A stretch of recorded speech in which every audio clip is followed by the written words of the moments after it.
It's not locking.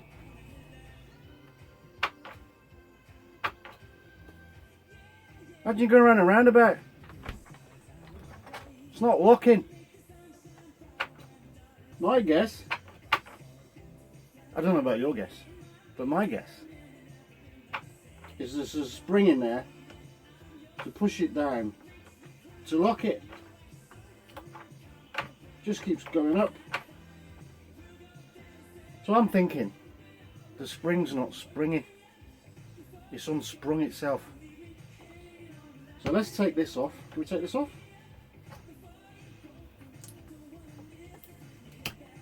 Two screws. I'm going to take this off and see if I'm right.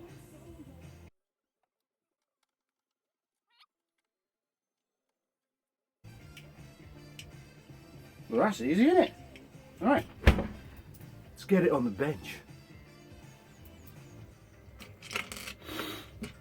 Two screws. There's a little latchy thing there, and you can see that little latchy thing, which pushes up, which hopefully pulls it apart. Lever, look at that.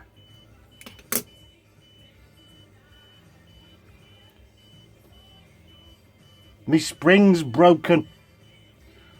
So I've got to do a temporary fix so I can lock it. I'll probably just put some duct tape in there or something rolled up to push it down to lock it until I can get to a spring shop. New spring.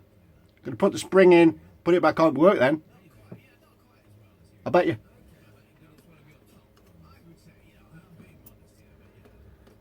It's a bit small, however.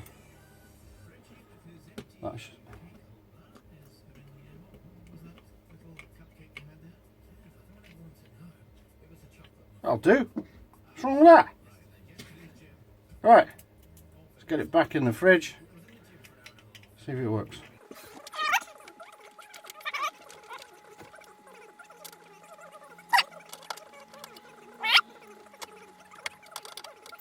And shut. And didn't work.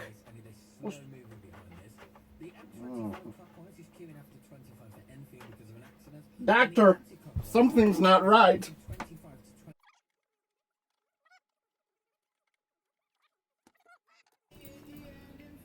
Look at that. That works.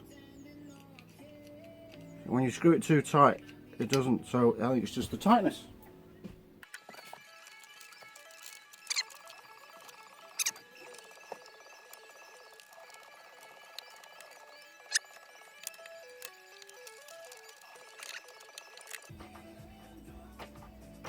That's rubbish.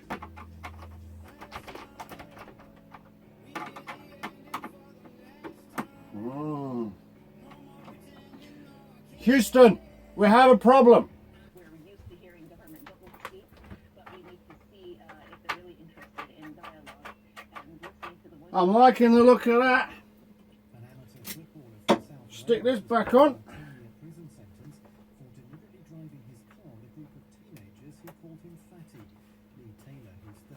Look at that. That is awesome. It springs. Yay. And the fridge works again. Get in. The problem was, right, is the new spring was about 2 mil too short. So I went like that with the spring. I went, I stretched it, slotted it back in, put it all back together, put it on. And it works a treat now. Now that door isn't opening when I'm going round and roundabout, making all the food fall on the floor. So you get my drift. So my word of advice would be, take some springs with you when you go on your travels, because you never know when one of them is going to unsprung itself. Okay?